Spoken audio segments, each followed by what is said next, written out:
नमस्कार। Art integrated project और art integrated learning काफी चर्चित हैं सीबीएसई एफिलिएटेड स्कूल्स में। आज इस वीडियो में हम इन्हीं दोनों की बात करेंगे, आर्ट इंटीग्रेटेड प्रोजेक्ट और आर्ट इंटीग्रेटेड लर्निंग की। इसको समझने की कोशिश करेंगे, सिंप्लीफाई करने की कोशिश करेंगे, एनालाइज करने की कोशिश करेंगे और समझेंगे कि इसको कैसे इंप्लीमेंट करना है, क्या करना है और अगर नहीं करते हैं तो उसका क्या फर्क पड़ेगा, स्कूल्स के ऊपर, स्टूडेंट्स के ऊपर क्या फर्क पड़ेगा। तो वैसे तो इसकी शुरुआत जो है 2019 से ही कर दी गई थी। अगर हम देखें तो सीबीएसई बोर्ड ने 18 जनवरी 2019 को एक सर्कुलर जारी किया, जिस सर्कुलर के जरिए उन्होंने जितना भी टीचिंग लर्निंग प्रोसेस है उसको कहा कि बेस करना है लर्निंग आउटकम्स पर। किस पर बेस करना है? लर्निंग आउटकम्स पर बेस करना है। और ये लर्निंग आउटकम्स हमको मिल जाते हैं एनसीईआरटी की वेबसाइट पर। और इरादा क्या है इसका? इरादा यह है कि जितना भी सीबीएसई स्कूल्स का टीचिंग लर्निंग प्रोसेस है उसको कॉम्पिटेंसी बेस्ड एजुकेशन पर आधारित करना है, यानी जितना भी हमारा एजुकेशन सिस्टम है उसको कॉम्पिटेंसी बेस्ड करना है। इसको ही एक स्टेप आगे बढ़ाते हुए सीबीएसई ने आर्ट इंटीग्रेटेड प्रोजेक्ट्स और आर्ट इंटीग्रेटेड लर्निंग की बात कही है और इसको भी मैंडेटरी कर दिया है, कंपलसरी कर दिया है। इससे बच नहीं सकते, इसको करना ही करना है। पर्पस क्या है इसका? पर्पस इसका यह है कि जो स्टूडेंट्स स्कूल में पढ़ रहे हैं उनको 21st सेंचुरी स्किल्स, कौन सी 21st सेंचुरी स्किल से लैस करना है। उनके अंदर 21st सेंचुरी स्किल्स भर देनी है, उनको डेवलप करना है, उनके अंदर कॉम्पिटेंसीज को डेवलप करना है। सो 21st सेंचुरी स्किल्स जैसे self reflection, critical thinking, creativity, initiation, self direction, इनकी बात करते हैं। वैसे तो ये स्किल्स मेरे अनुसार 21st सेंचुरी स्किल्स नहीं है, ये स्किल्स 21st सेंचुरी से पहले भी थी और 21st सेंचुरी के बाद भी रहेंगी। लेकिन इन स्किल्स को डेवलप करने के साथ साथ इनके सहारे स्टूडेंट्स के अंदर कुछ कॉम्पिटेंसीज को डेवलप करने की भी बात कही जा रही है, जिसमें अंडरस्टैंडिंग, एनालाइजिंग, इवेल्युएटिंग, इंटरप्रेटिंग और इनोवेटिंग, क्रिएटिंग की बात की जाती है। अगर आप थोड़ा भी ध्यान देंगे तो ये सारी चीजें कहां से रिलेट करती हैं? ब्लूम्स टैक्सोनॉमी से रिलेट करती हैं, ब्लूम्स टैक्सोनॉमी से रिलेट करती हैं। ठीक है, अगर हम थोड़ा सा और आगे बढ़ते हैं और देखते हैं क्या है, art integrated education will be embedded in classroom transactions, not only for creating joyful classrooms but also for imbibing the Indian ethos through integration of Indian art and culture in teaching and learning process at every level। तो benefits क्या हैं? एक तो happy classrooms हो जाएंगे अगर art integrated learning की जाती है या स्पोर्ट्स इंटीग्रेटेड लर्निंग की जाती है, आर्ट इंटीग्रेटेड प्रोजेक्ट्स के जरिए पढ़ाया जाता है तो हैप्पी क्लासरूम्स अचीव हो जाएंगे। ठीक है, बच्चों के अंदर थोड़ी सी खुशी रहेगी क्योंकि डेफिनेटली एक्सपीरियंशियल लर्निंग तो होगी ही होगी वहां। और साथ ही साथ एक बहुत बड़ा बेनिफिट मिलेगा जिसकी हमें आज वाकई जरूरत महसूस होती है कि हमारे स्टूडेंट्स एजुकेटेड तो हो रहे हैं लेकिन कल्चर से दूर जाते जा रहे हैं, इंडियन कल्चर से दूर जाते जा रहे हैं। तो इसके जरिए हम linkage between education and culture को भी अचीव कर सकते हैं, ये एक बड़ा बेनिफिट है।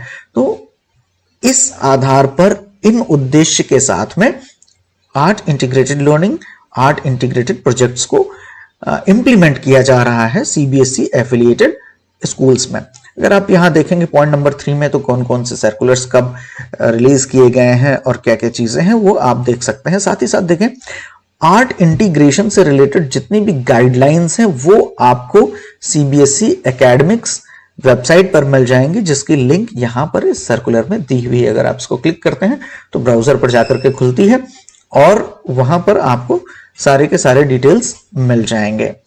Art integrated project for 1st to 10th। अब देखिए, आर्ट इंटीग्रेटेड लर्निंग यानी AIL को अचीव करने के लिए और उसको प्रमोट करने के लिए आर्ट इंटीग्रेटेड प्रोजेक्ट्स का इंप्लीमेंटेशन 1ली से 10वीं तक किया गया है।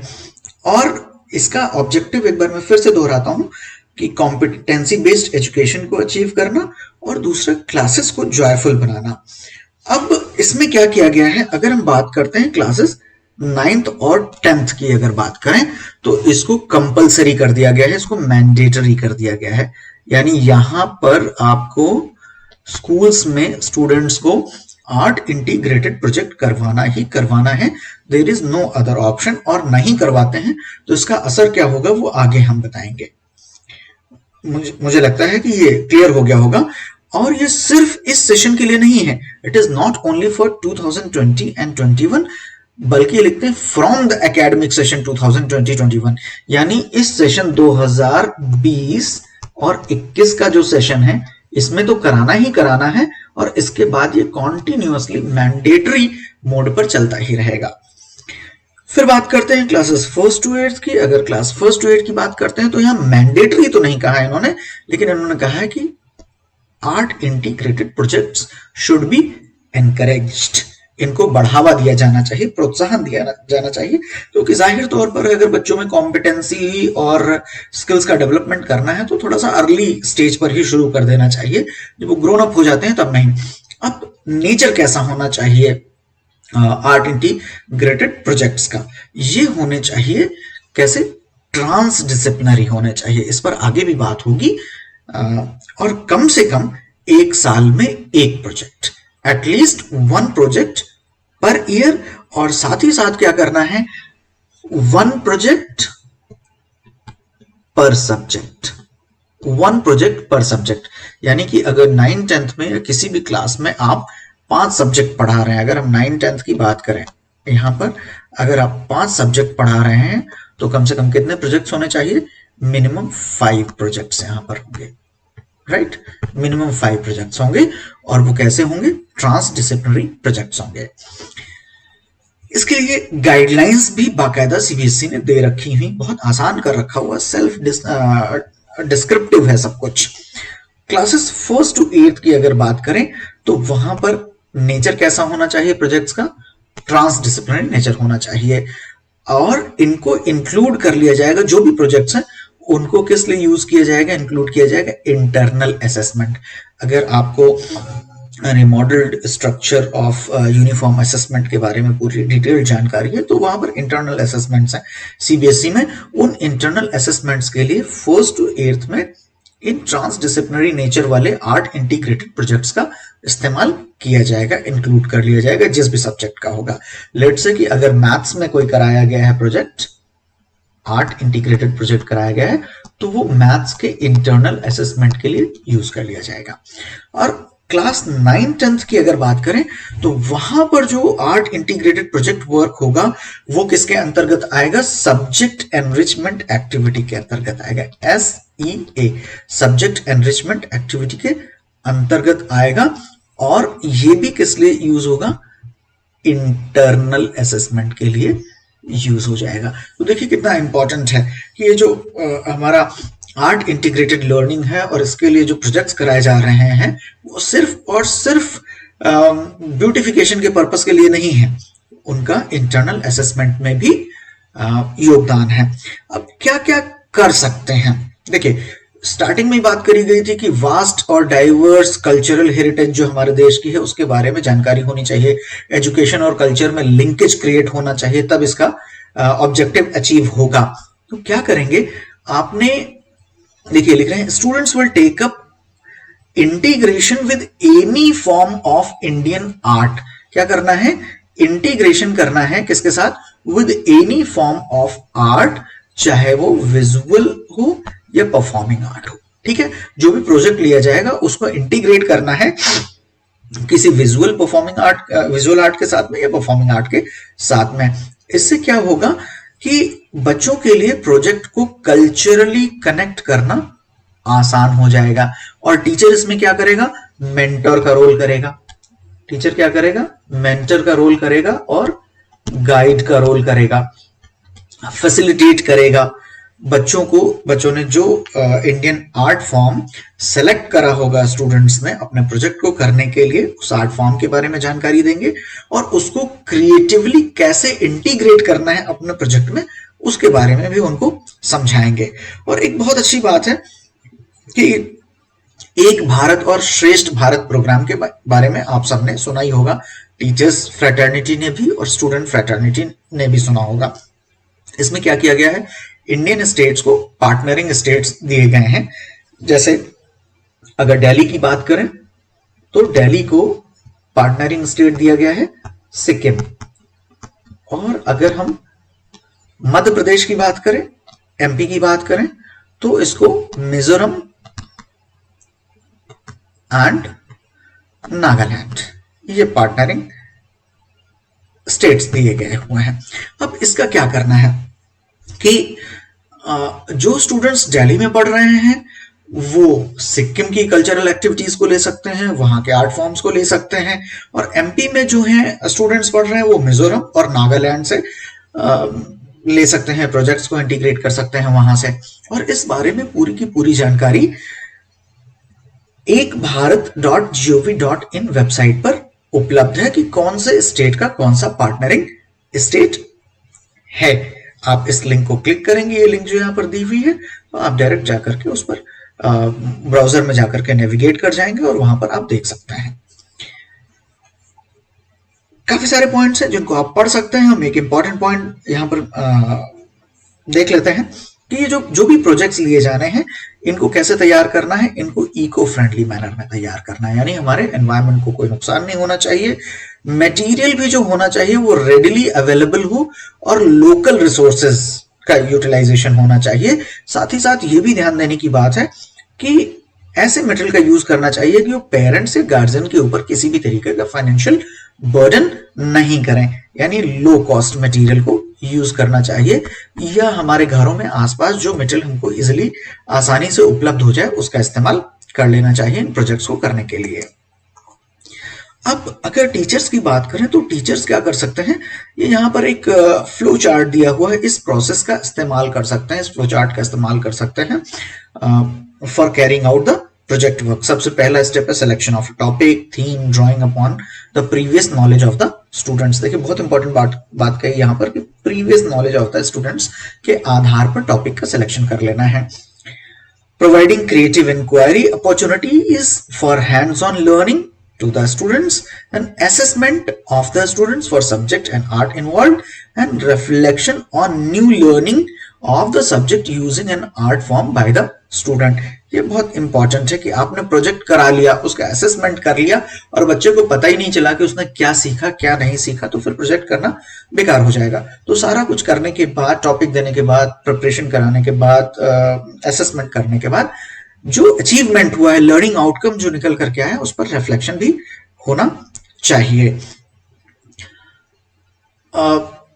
स्टूडेंट्स प्रोजेक्ट को ग्रुप्स में कर सकते हैं, 4-4, 5-5 के ग्रुप्स बना सकते हैं स्टूडेंट्स के, यानी अगर किसी क्लास में 40 स्टूडेंट्स हैं और 5 के ग्रुप बना लिए जाएं तो 8 प्रोजेक्ट्स दिए जा सकते हैं, यानी 8 ग्रुप्स क्रिएट होंगे और 8 प्रोजेक्ट्स दिए जा सकते हैं। इससे बच्चों के अंदर group working, team working, coordination, ये स्किल्स भी डेवलप होंगी, लीडरशिप भी डेवलप हो सकती है कि कोई लीडरशिप का रोल ले सकता है, काफी सारे फायदे हो सकते हैं। पर ध्यान ये रखना है कि जो भी प्रोजेक्ट लिया जाए और प्रोजेक्ट में ऐसा ना हो कि केवल आर्ट और आर्ट पर काम होने लगे। The project should not be pro art.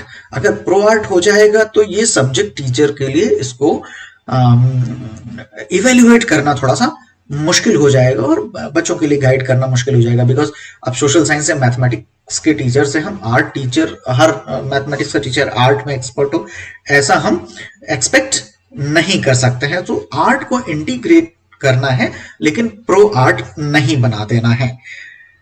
और इसको जो भी प्रोजेक्ट है बच्चों को दिया जाने वाला, उसको कैसे इवेल्युएट किया जाएगा, उसका क्राइटेरिया क्या होगा, ये सारी चीजें बच्चों को पहले से शेयर कर दी जानी चाहिए कि क्या मैक्सिमम मार्क्स होंगे और आप जो मार्किंग स्कीम होगी वो क्या होगी, बच्चों को शेयर कर दिया जाना चाहिए। साथ ही साथ ये भी ध्यान रखना है कि जो भी प्रोजेक्ट दिए जाए वो रेलिवेंट हो, प्रासंगिक हो और स्टूडेंट्स के लिए एज अप्रोप्रिएट होने चाहिए। आई मीन 4th क्लास या 5th क्लास के बच्चे को बहुत हायर लेवल का प्रोजेक्ट दे देंगे तो वो कर नहीं पाएगा।